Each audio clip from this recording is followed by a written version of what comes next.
Hey guys, welcome to my channel autism and music. मैं हूं Komal Thakur, parenting and autistic child. और आज बात करेंगे गाइस कि किस तरह के चेंजेस हमारे ऑटिस्टिक बच्चों में आते हैं जब वो टीन एज में जाने लगते हैं या उनकी एज 10 साल से ऊपर होने लगती है। जैसे कि अर्नब की एज अभी 11 ईयर्स की होने वाली है। तो इस जर्नी को मैं थोड़ा सा स्टार्टिंग से स्टार्ट करूंगी, थोड़ा आइडिया दूंगी आपको कि किस तरह से ऑटिस्टिक बच्चा जो है वो 10 साल या 11 साल की एज तक पहुंचते पहुंचते उसका अंडरस्टैंडिंग लेवल किस तरह का होता है। स्टार्टिंग में हमारे बच्चे जो हैं वो 2 या 3 साल के जो बच्चे होते हैं, जब स्टार्टिंग में ऑटिज्म डायग्नोस होता है गाइस, तो हमारे बच्चों को बिल्कुल भी कुछ लेना देना नहीं होता है हमारी लाइफ से। उनके अंदर कोई इमोशंस, फीलिंग कुछ भी नहीं होता है। किसी भी चीज़ के लिए उनके अंदर इंटरेस्ट नहीं होता है। उनको बस एक चीज़ अच्छी लगती है, अपने खुद की दुनिया में लॉस्ट रहना। धीरे धीरे आप लोग थेरेपी स्टार्ट करते हो, socialization, communication, language, fine motor skill, हर चीज़ के ऊपर आप वर्क करते हो और धीरे धीरे बच्चे के जो सेंसरी इश्यूज़ हैं वो भी थेरेपी के ज़रिए रिड्यूस होने लगते हैं। और बच्चा जो है वो फिर उसके बाद जो सेंसरी इश्यूज़ हैं बच्चे की लर्निंग को इतना ज़्यादा अफेक्ट नहीं करते हैं और बच्चा रेडी हो जाता है हमारे एनवायरनमेंट को, हमारे सोशल सेटअप को समझने के लिए। 6 to 7 ईयर की एज तक आते आते बच्चे में थोड़ा बहुत अंडरस्टैंडिंग डेवलप हो जाता है। थोड़ी थोड़ी कमांड फॉलोइंग, कुछ ऑब्जेक्ट नेम उसको याद होने लग जाते हैं, फ्रेज स्पीच उसमें आने लगता है। तो वो सब चीज़ें जो हैं स्टिल एज अप्रोप्रिएट तो नहीं होती हैं 6 to 7 ईयर्स तक भी, लेकिन फिर भी बच्चा जो है वो धीरे धीरे जो है आपकी इंस्ट्रक्शन को समझने के लायक बनते जाता है, जो कि ये भी बहुत बड़ा गोल है अगर आप 7 ईयर तक ये गोल अचीव कर लेते हो तो। और डेफिनेटली ये गोल ईजिली अचीव हो जाता है अगर आप लोग अच्छा टाइम स्पेंड कर रहे हो अपने बच्चों के साथ।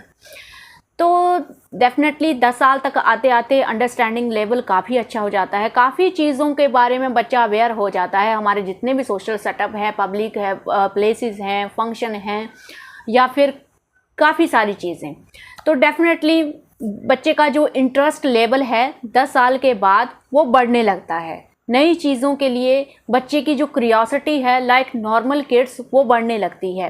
नई चीज़ों के बारे में जानना, उनको सीखना, ये सारे इंटरेस्ट उसमें बढ़ने लग जाते हैं। तो ये लेवल पे होता है एक 11 साल का बच्चा, जिसमें चीज़ों को सीखने का इंटरेस्ट भी है, जिसमें इमोशंस, फीलिंग भी हैं, जिसमें अंडरस्टैंडिंग भी है, जिसमें हर चीज़ है। उसमें सोशलाइजेशन भी है, उसमें कम्युनिकेशन भी है, लैंग्वेज भी है। हो सकता है वो चीज़ें एज अप्रोप्रिएट नहीं है, लेकिन वो चीज़ें जो हैं वो बच्चे में स्टार्ट हो चुकी हैं। तो यहाँ से आपको पता चल गया कि 2 या 3 साल का ऑटिस्टिक बच्चा कैसा होता है और 11 साल के आने पर ऑटिस्टिक बच्चा कैसा होता है। तो ये जो चीज़ें हैं, ये जो बिहेवियरल चेंजेस हैं जो अभी आपको दिखेंगे 11 साल की एज में, ये सब आपको 2 या 3 साल की एज में नहीं दिखेंगे। और ये जो चेंजेस आते हैं ये क्यों आते हैं? ये इसी वजह से आते हैं क्योंकि अब आपका बच्चा जो है वो कोरा कागज नहीं है। उसके दिमाग में काफ़ी सारी इंफॉर्मेशन भर चुकी है, काफ़ी सारी चीज़ों के बारे में कंफ्यूजन है क्योंकि उसका कॉग्निटिव लेवल इतना अच्छा नहीं है, उसकी लॉजिकल थिंकिंग इतनी अच्छी नहीं है, उसका कंसंट्रेशन, कोऑर्डिनेशन इतना अच्छा नहीं है कि वो उन चीज़ों को क्लियरली समझ पाए। तो अब क्या हो रहा है, दिमाग में काफ़ी सारी चीज़ें चल रही हैं, काफ़ी कन्फ्यूज़न हो रहा है, इमोशंस, फीलिंग को लेकर काफ़ी मतलब कन्फ्यूज़न हो रहा है। अगर किसी पर्सन के प्रति उनको अटैचमेंट हो रही है, लाइक फ्रेंड है या कोई भी है, तो वो चीज़ को समझ नहीं पा रहे हैं कि मैं उसको क्यों मिस कर रहा हूँ। अगर एक नॉर्मल किड है वो तो बोलेगा मुंह से कि मैं उसको मिस कर रहा हूँ, हाँ मेरे अंदर ये चीज़ हो रही है। इस चीज़ को आप दूसरा रॉन्ग वे में मत चलें। इसमें जस्ट यही है, जैसे हम लोग छोटे होते हैं 10-11 साल तक, तो अगर तो क्या होता है, ज़्यादा से ज़्यादा हम लोग अपने मामा के घर जाते हैं या रिलेटिव्स की याद आती है या अपने फ्रेंड की याद आती है, तो ये सब फीलिंग्स हमारे दिमाग में चलती हैं। तो बच्चे को वो चीज़ें भी समझ नहीं आती हैं कि ये सब मेरे साथ क्या हो रहा है। तो स्टार्टिंग में तो ये सब कुछ नहीं था, तो अब बच्चे को क्या हो रहा है, वो क्लियरली इन चीज़ों को समझ भी नहीं पा रहा है और बोल भी नहीं पा रहा है। और फिर क्या हो रहा है, फिर एग्रेशन, इरिटेशन, एंग्जाइटी, ये सब चीज़ें उसको परेशान कर रही हैं। तो अब आपको दिखने लगेगा कि बच्चा बिना मतलब के छोटी छोटी बातों पे भी इरिटेट हो रहा है और बहुत ज़्यादा एग्रेसिव हो रहा है। अब ये पॉइंट पे आके जो पेरेंट्स हैं उनके लिए ऐसी सिचुएशन हो जाती है कि जैसे वो अपने बच्चे को जानते ही नहीं हैं। एक तरह से आपकी जर्नी फिर से स्टार्ट होने लगती है। अब अगर मैं अर्नब की बात करूं तो सेम मेरे साथ वही हो रहा है। ऐसा लग रहा है कि स्ट्रगल फिर से स्टार्ट हो गया है, जैसे मैंने 2 या 3 ईयर से स्टार्ट किया था, अब फिर से वही स्ट्रगल स्टार्ट हो रहा है। क्योंकि ये चीज़ों को समझना, स्टार्टिंग में तो मैंने खुद उसको हर चीज़ इंट्रोड्यूस करवाई, तो मैं खुद समझती थी कि उसका लेवल क्या है, उसका रिएक्शन क्या होगा। लेकिन अब जो लेवल है, अब वो खुद से उसका इनिशिएशन है, काफ़ी सारी चीज़ें उसने खुद से सीखी हैं। तो अब मेरे लिए समझना बहुत मुश्किल है। तो मैं बोल सकती हूँ कि 11 साल के ऑटिस्टिक बच्चे को हैंडल करना जो है वो 2 या 3 या 4 साल के ऑटिस्टिक बच्चे को हैंडल करने से भी ज़्यादा मुश्किल है। और ये मुश्किल तब तक रहेगा जब तक कि ये जो टीनेज है या फिर ये जो नया सब कुछ उसकी लाइफ में स्टार्ट हुआ है उसको वो खुद हैंडल करना ना सीख जाए। अब यहाँ से स्टार्ट होता है वायलेंट बिहेवियर। यहाँ पे पेरेंट्स सोचने लगते हैं कि अब हम लोग उनको स्पेशल अटेंशन क्यों दें, अब तो वो समझता है, उसको सब चीज़ का पता है। तो काफ़ी सारे पेरेंट्स जो हैं वो खुद भी एग्रेसिव हो जाते हैं और एग्रेशन से ही उनको हैंडल करने की कोशिश करते हैं। और दूसरी तरफ बच्चा अभी सब कुछ समझता है, उसको वो फीलिंग्स हैं, उसको समझ में आ रहा है कि आप गुस्सा कर रहे हो, आपको वो चीज़ पसंद नहीं आ रही है, और उसको वो चीज़ भी समझ में आती है कि वो आप लोग मुझे समझने की कोशिश नहीं कर रहे हो। और धीरे धीरे जो है यहाँ से वो बोलते हैं ना कि ऑटिज्म एज के साथ वर्स होता है, वो चीज़ होने लगती है। तो ये चीज़ें ट्रू हैं अगर आप इनको राइट तरीके से हैंडल नहीं करेंगे। अगर आप अच्छी तरह से हैंडल कर रहे हैं, पेशेंस रख रहे हैं, सोल्यूशन फाइंड आउट करने की कोशिश कर रहे हैं, तो वो चीज़ें आपके साथ नहीं होंगे। ये चीज़ें नेचुरल हैं। नॉर्मल किड्स भी 10-11 साल के बाद उनके बिहेवियर भी चेंज होते हैं, उनमें भी इरिटेशन, एग्रेशन, ये सब चीज़ें आती हैं। लेकिन वो टाइम के साथ ये बिहेवियर को स्टेबल कर लेते हैं, खुद सीख लेते हैं खुद को एडजस्ट करना, और हम लोगों को इन्हें हेल्प करनी होती है। तो ये चीज़ मैंने देखी पिछले कुछ महीनों में। बहुत ज़्यादा गुस्सा कर रहा था, बहुत एग्रेशन हो रहा था, और सेम मिस्टेक मैंने की। मैंने अपने दिमाग में सोचा कि अभी तो बड़ा हो गया है, अब मुझे उसे हर चीज़ को इंस्ट्रक्शन देने का ज़रूरत नहीं है, हर चीज़ उसे खुद से करनी चाहिए। उसको हैबिट है गाइस कि कुछ भी दिन में करना है तो वो हर चीज़ मुझसे पूछता है कि हाँ अभी टॉय खेलना है, अभी पैकबोर्ड लगाना है। इवन मैं उसको एक टॉफ़ी भी दूंगी तो वो मुझसे बार बार आके पूछता है कि इसको चूसना है, अभी मैं खा लूँ या इसको चूसना ही है। ये सब चीज़ें ना मुझे थोड़े टाइम के लिए इरिटेट कर रही थी, और भी बहुत सारी चीज़ें पूरा दिन वो मुझसे पूछ के ही करता है। तो मुझे लगा कि अभी तो वो बड़ा हो गया है और अब मैं उसको बोलूँगी कि तुम अपनी मर्जी से करो, अपनी मर्जी से करो सब। तो ये मैंने एक्सपेरिमेंट किया और एक वीक मैंने वही चीज़ की। बिल्कुल भी आइडिया काम नहीं किया, उसका बिहेवियर बहुत ज़्यादा एग्रेसिव हुआ। उसको ऐसा लगने लगा कि मैं उसको बिल्कुल पूरी तरह से इग्नोर कर रही हूँ, जो कि उसको पसंद नहीं आया।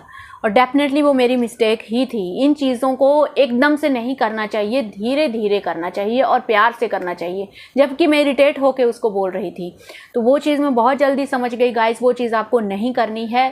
धीरे धीरे इन चीज़ों को ओवरकम कीजिए और प्यार से बोलिए, सॉफ्ट टोन से ही बोलिए। भले ही आपका दिमाग कितना भी ख़राब हो रहा हो, कितनी भी इरिटेशन आपके दिमाग में आ रही हो, आप लाउड वॉइस में बिल्कुल भी मत बोलिए। उससे क्या हो रहा है, अगेन वही चीज़ हो रही है कि बच्चा जो है वो आपसे डबल लेवल पे जाके एग्रेसिव हो रहा है और धीरे धीरे वो वायलेंट बिहेवियर की तरफ बढ़ने लगते हैं, खुद को हिट करना या आपको भी हिट करते हैं। तो वो चीज़ हम लोगों को नहीं होने देती हैं। जब भी गुस्सा कर रहे हैं थोड़ी देर के लिए अकेले छोड़ दो, उसके बाद आप उनसे कम्युनिकेट करने की कोशिश करो, बात करने की कोशिश करो कि हाँ क्या हो रहा था, फाइंड आउट करने की कोशिश करो कि क्या हो रहा था। और दूसरा, अभी भी आपको वही चीज़ फॉलो करनी है कि वो सिचुएशन ही अवॉइड करनी है जिससे आपके बच्चों को गुस्सा आता है।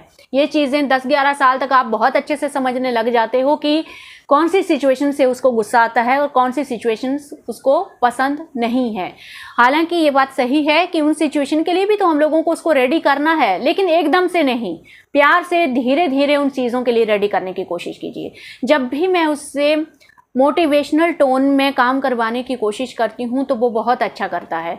लाइक वेरी गुड, तुम अच्छा कर रहे हो, वाओ बहुत अच्छा हो रहा है। अभी भी वो उस चीज़ को फॉलो करता है, पसंद करता है और करने की कोशिश करता है। दूसरी तरफ पॉजिटिव पॉइंट उसके ये हैं गाइस कि अभी वो पास्ट को रिलेट कर पाता है प्रेजेंट के साथ। डेफिनेटली 11 साल का ऑटिस्टिक बच्चा जो है वो सिर्फ प्रेजेंट में नहीं जीता है, जबकि 5 या 6 साल या 4 साल के जो बच्चे होते हैं वो सिर्फ प्रेजेंट में जीते हैं, पास्ट के एक्सपीरियंस को जो है वो याद नहीं रख पाते हैं। तो अब ये भी होता है कि अर्नब पूरा पास्ट का एक्सपीरियंस उसको वो याद भी रहता है, उसको वो एक्सपीरियंस भी करता है, उसको यूज़ भी करता है। तो ये पॉजिटिव पॉइंट है। दूसरा पॉजिटिव पॉइंट है कि उसके अंदर वो चीज़ आ गई है अभी कि मुझे इंडिपेंडेंट बनना है, मुझे किसी की हेल्प की ज़रूरत नहीं है, उसको काम खुद से करना है। अगर वो काम उसको नहीं आ रहा है करने के लिए तो वो गुस्सा करता है और मुझे भी हेल्प करने नहीं देता है।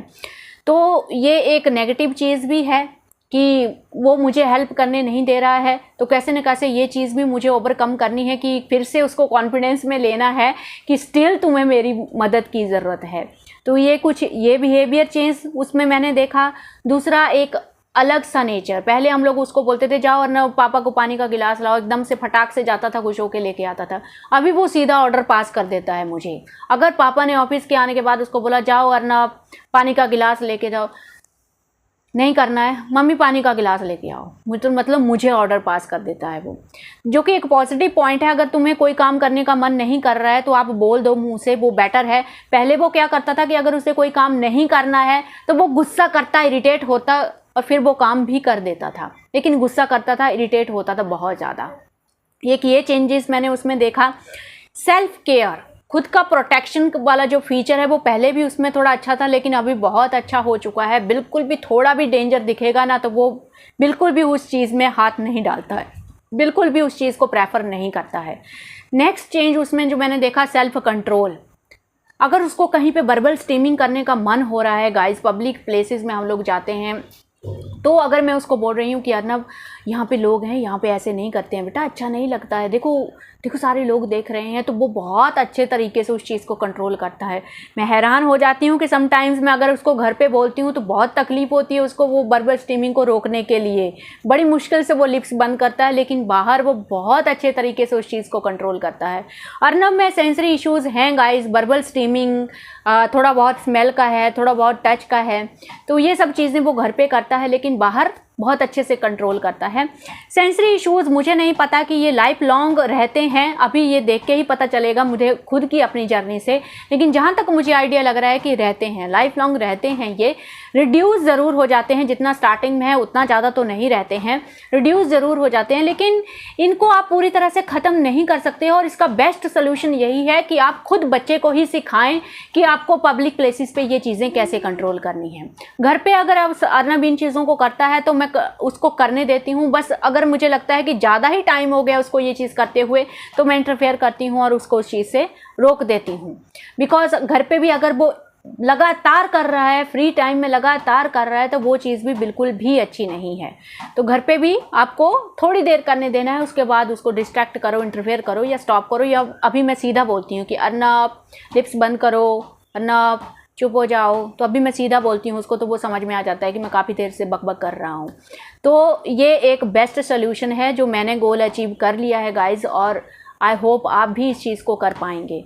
तो एक्टिविटीज़ से ज़्यादा इस चीज़ के ऊपर फोकस कीजिए कि उनको ये समझाइए कि ये बिहेवियर पब्लिक प्लेसेस पे अलाउड नहीं है, तभी आप इस प्रॉब्लम से छुटकारा पा पाएंगे। एंड अगर किसी पेरेंट्स का बच्चा 12-13 साल का है और उसको लगता है कि उसके बच्चे के सेंसरी इश्यूज़ बिल्कुल ख़त्म हो चुके हैं, तो प्लीज़ शेयर आपने क्या किया और कैसे वो चीज़ हुई। प्लीज़ मेरे लिए बिल्कुल भी ये चीज़ नेगेटिव नहीं होगी, मेरे लिए ये पॉजिटिव ही होगी। मेरे लिए जस्ट जैसे मैं अपना एक्सपीरियंस शेयर करूँगी, मेरे लिए ये आपका एक्सपीरियंस है जो खुद मेरे लिए और बाकी सब पेरेंट्स के लिए प्रीसियस है। सो प्लीज़ अपनी जर्नी आप कमेंट में ज़रूर शेयर कीजिएगा। ज़रूर आप चैलेंजेस को शेयर कीजिए, 12-13 साल में आपके बच्चे के साथ क्या प्रॉब्लम्स आ रही हैं और कैसे आप उनको ओवरकम कर रहे हो। अगर आप कर चुके हो तो कैसे किया है, वो मेरे लिए भी बहुत ज़्यादा हेल्पफुल होगा। तो काफ़ी सारी चीज़ें जो हैं, अब बात करते हैं गाइस जो फिज़िकल चेंजेस आते हैं। हार्मोनल, आपको पता है टीनेज में ये सब चीज़ें जो हैं वो डिसबैलेंस होती हैं। और एक जगह तो मैंने जस्ट अभी पढ़ा है गूगल में कि टीनेज में जाके ऑटिस्टिक बच्चों में सीज़र का भी प्रॉब्लम होता है, बहुत माइल्ड लेवल पे होता है लेकिन होता है। तो आप लोग कंफर्म कीजिए अगर आपके बच्चे के साथ ऐसा हुआ है, और अगर ऐसा हो रहा है आपके बच्चे के साथ टीनेज में सीज़र उसको हो रहा है, तो आप प्लीज़ डॉक्टर के पास जाके उन चीज़ों को दिखाइए, वही उसका सोल्यूशन निकाल सकते हैं। हालांकि गूगल में तो ये लिखा है कि ये चीज़ नॉर्मल है, जैसे ही वो हार्मोन्स जो है वो बैलेंस हो जाते हैं तो उसके बाद ये एक्टिविटी जो है वो स्टॉप हो जाती है। हालांकि ऑटिस्टिक बच्चों को सीज़र जो है वो कम एज में भी आते हैं, स्टार्टिंग में भी आते हैं, लेकिन ये चीज़ मैंने नया पढ़ा कि टीन एज में भी स्टार्ट होते हैं। तो इस चीज़ से मुझे लगता है घबराना नहीं चाहिए। ये जस्ट वो जो हार्मोन डिसबैलेंस हो रहा है उसकी वजह से ये एक्टिविटी हो रही है, तो घबराने की ज़रूरत नहीं है कि हाँ, लेकिन हाँ डॉक्टर से जो है वो सलाह ज़रूर लेनी चाहिए। मुझे लगता है कि ये जो टीनेज में इनका एग्रेशन बढ़ता है, मूड स्विंग इनके बहुत ज़्यादा बढ़ जाते हैं और अजीब सा नेचर आपने को देखने को मिलता है। मुझे लगता है कि ये टीनेज जब पार हो जाएगी, जब हार्मोन बैलेंस हो जाएंगे, तो उसके बाद मुझे लगता है कि ये चीज़ ओवरकम हो जाएगी, अपने आप भी हो सकती है। लेकिन इस दौरान अगर हम लोग इन बिहेवियर को रॉन्गली या एग्रेसिवली हैंडल करते हैं तो मुझे लगता है कि फिर वही बात हो जाएगी, एज के साथ ऑटिज़म वर्स होता है। वो चीज़ हमको नहीं करनी है। तब तक हम लोगों को पेशेंस रखना है और इन बिहेवियरल इश्यूज़ को बिल्कुल काम तरीके से, बिल्कुल सीरियसली होके हमको हैंडल करना है। ऐसा नहीं सोचना है कि अब बड़े हो गए हैं, कब तक हम लोग इनको सपोर्ट करते रहेंगे, कब तक हम लोग इनके पीछे लगते रहेंगे। नहीं, ये चीज़ भी, ये जो एज है ये भी बहुत सेंसिटिव है, जिसको आपको बहुत ही अच्छे तरीके से हैंडल करना है। आई थिंक मैंने आपको नेगेटिव, पॉजिटिव सब कुछ डिस्कस किया है। एक और बात है गाइस, ये सब सारी प्रॉब्लम इस वजह से भी आती हैं कि कॉग्निटिव लेवल जो है हमारे बच्चों का अभी भी इतना अच्छा नहीं होता है, एज अप्रोप्रिएट नहीं होता है, तो काफ़ी सारी चीज़ों को सीखने में इनको अभी भी प्रॉब्लम आती है, बहुत ज़्यादा प्रॉब्लम आती है। तो आपको ये चीज़ समझनी चाहिए कि हमसे कहीं ज़्यादा अगर पेन में कोई है, प्रॉब्लम में कोई है, तो वो खुद हमारा बच्चा ही है। तो अगर आप इस नज़रिए से सोचने की कोशिश करोगे तो मुझे लगता है कि आप अच्छी तरीके से अंडरस्टैंड कर पाओगे और ख़ुद का जो एग्रेशन है उसको रोक पाएंगे। ये एज में बच्चों को फ्रेंड की नीड भी होती है, जैसे नॉर्मल बच्चों को होती है, इनको भी होती है गाइस। मैं खुद देख रही हूँ, एक एज पे जाके जो नॉर्मल बच्चे हैं वो पेरेंट्स के अलावा उनको कोई थर्ड पर्सन चाहिए होता है, जिसके साथ वो अपनी हर चीज़ शेयर कर सकें, अपना हर खुमार निकाल सकें। वो हम भी जब बच्चे थे तो आपने वो चीज़ महसूस की होगी कि अपने फ्रेंड के साथ हम लोग कितना ज़्यादा कंफर्टेबल होते थे। तो वो नीड इनको भी है, वो भी प्रॉब्लम हो जाती है। यहाँ पे इनको फ्रेंड बनाने का मन करता है लेकिन वो बना नहीं पाते हैं। तो गाइज़, मैंने आपके साथ नेगेटिव और पॉजिटिव दोनों ही चीज़ें डिस्कस की हैं एंड आई होप ये फेज से हम लोग कैसे निकलेंगे, कौन सी स्ट्रैटेजीज़ मैं करूँगी, मैं स्टिल एक्सपेरिमेंट ही कर रही हूँ इन चीज़ों के ऊपर, मैं कैसे उसको हैंडल करूँगी। तो ये चीज़ें शायद मैं आपके साथ 2-3 साल के बाद ही शेयर कर पाऊँगी कि कैसे हम लोगों ने उसको टीनेज में हैंडल किया। बट स्टिल मैंने आप लोगों के साथ ये चीज़ शेयर की है कि 10 साल के बाद क्या क्या प्रॉब्लम्स होती हैं और अर्नब के साथ क्या क्या प्रॉब्लम हो रही थी। So thank you for watching this video.